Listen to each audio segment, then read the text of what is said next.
Hallo, баарыңарга салам. Herzlich willkommen zum 12. Deutschunterricht. Бүгүнкү сабагыбыз аккузатив verben, бир гана аккузатив менен колдонулган этиштер тууралуу болмокчу. Мурдакы сабактарда аккузатив формаларын, аккузатив эмне экендиги тууралуу үйрөндүк. Ошон үчүн бул сабак силерге жеңилирээк болот. Кыргыз тили менен немис тилинин логикасы көп учурда дал келбейт. Ошондуктан азыркы биз өтө турган этиштерди көргөндө кыргызча суроо бербей, жөн гана булар аккузативде колдонулушу этиштер деп жаттап калуу керек болот. Бул этиштерден кийин келүүчү зат атоочу сөздөр аккузативдеги форма менен айтылуу керек болот. Биринчи этиш haben, бар болуу, иметь. Ich habe einen Bruder. Менде агам бар. Ага сөзү der Bruder мужской роддо.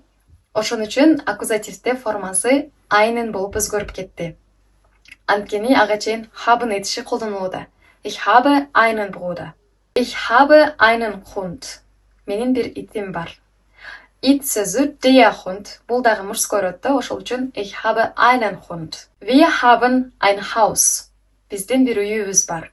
Үй сөзү das Haus, средний роддо. Средний роддогу сөздөр аккузативде өзгөрбөйт. Ошон үчүн wir haben ein Haus. Hast du den Reisepass? Reisepass, загранпаспорт сөзү der Reisepass, мужской роддо. Ошон үчүн hast du den Reisepass? Сенин чет элдик паспортуң барбы? Сенин загранпаспортуң барбы? Кийинки этиш brauchen, муктаж болуу, керек болуу. Ich brauche einen neuen Laptop. Мага бир жаңы ноутбук керек. Anna braucht ein Auto. Аннага машина керек. Wir brauchen den Lehrer. Бизге мугалим керек. Биз мугалимге муктажбыз. Anrufen, телефон чалуу. Биз кыргыз тилинде атама телефон чалам. Кимге деген суроого жооп берет деп айтабыз. Ал эми кыргыз тилинде мен атамды телефон чалам деген логика болуп калат. Мисалдарды карап көрөлү. Ich rufe einen Arzt an. Мен дарыгерге чалам. Ruf mich an. Мага телефон чал. Бирок сөзмө-сөз которуп көргөндө мени чал дегендей угулуп калат. Бирок мааниси мага телефон чал. Ruf mich an. Stören. Тоскоол болуу, жолтоо болуу, тынчыналуу. Кыргызчада мугалимге жолтоо болбо. Кимге деген суроого жооп берет. Немисчеде мугалимди жолтоо болбо дегендей угулат. Кимди суроосуна жооп берет. Störe den Lehrer nicht. Störe den Lehrer nicht. Мугалимге жолтоо болбо. Entschuldigung, störe ich den Chef? Кечиресиз, мен шефке тоскоол болуп жатамынбы? Fragen, суроо берүү, суроо узатуу. Кыргызчада мен мугалимден сурайм деп айтабыз. Кимден? Немисчеде мугалимди сурайм. Кимди болуп калат. Ich frage den Lehrer. Мен мугалимден сурайм. Beantworten, жооп берүү. Ich beantworte den Brief. Мен катка жооп берип жатам. Kosten, туруу, баасы турат.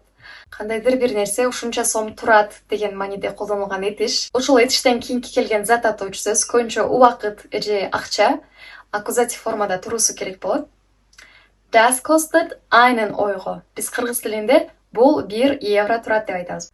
Евро сөзү einen Euro болуп калды, анткени мужской роддо. Das kostet einen Euro. Das kostet mich viel Zeit. Das kostet mich viel Zeit. Бул менден көп убакытты талап кылат. Хайгатын, үйлөнүү, турмушка чыгуу. Биз кыргыз тилинде ал самат менен баш кошту. Ал саматка турмушка чыкты деп айтабыз. Ким менен, кимге деген суроо берилет. Ал эми немис тилинде ал саматты турмушка чыкты дегендей болуп калат. Sie heiratet einen Deutschen. Кийинки этиштер кыймылды же убакыттын созулушун көрсөтөт. Биринчи этиш dauern, созулуу. Der Kurs dauert einen Monat. Курс бир айга созулат. Gehen, wandern, жөө басуу. Wir sind einen Kilometer gegangen. Биз бир чакырым жөө бастык. Булар күнүмдүк жашоодо көп колдонулган аккузативде колдонулуучу этиштер болду. Аккузатив формасы es gibt конструкциясы менен да колдонулат. Es gibt экөөсү биргеликте кыргыз тилинде бар деп которулат. Кыргыз тилинде бул жерде дүкөн бар деп айтсак, немис тилинде бул жер дүкөндү берет деп угулат. Мисалды карап көрөлү. Es gibt hier einen Supermarkt. Бул жерде бир супермаркет бар. Es gibt einen Fehler. Ката бар. Es gibt einen Balkon. Eine Küche. Ein Kinderzimmer. Ein Badezimmer. Ein Arbeitszimmer. Einen Flur. Einen Keller in meiner Wohnung. Менин квартирамда балкон, кухня, жаш балдар бөлмөсү, жуунуучу бөлмө, жумуш бөлмөсү, коридор жана подвал бар. Кыргыз тилинде биз алгач менин квартирамда деп айтып, андан кийин бөлмөлөрдү айтып, акырында бар деп айтабыз. Ал эми немис тилинде алгач бар, эскипт, андан кийин бөлмөлөрдү эсептеп, акырында менин квартирамда деп сүйлөп өтөт. Ошондой учурларда эскипт конструкциясы колдонулат.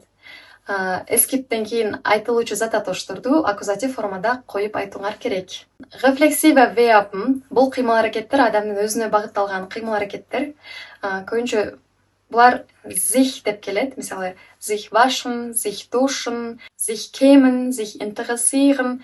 Ошол sich менен бирге келген этиштерди рефлексива верб деп атайбыз. Булардын ошол sich деген сөзү жөндөөлөт. Ich wasche mich, du wäschst dich, ich dusche mich, ich interessiere mich болуп өзгөрөт. Булар аккузатив формада жөндөөлөт. Кыргыз тилинде мен жуундум деп айтсак, немис тилинде ал мен өзүмдү өзүм жуам дегендей которулуп калат. Рефлексива верб бул өзүнчө бир чоң тема.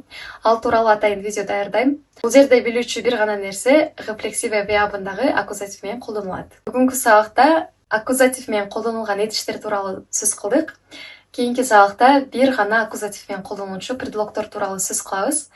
Ошону менен сабагыбыз аяктады. Эгерде видео силерге жаккан болсо, комментарий калтырып, лайк басып, досторумар менен бөлүшкүлө. Кийинки сабакта көрүшкөнгө чейин. Чүс!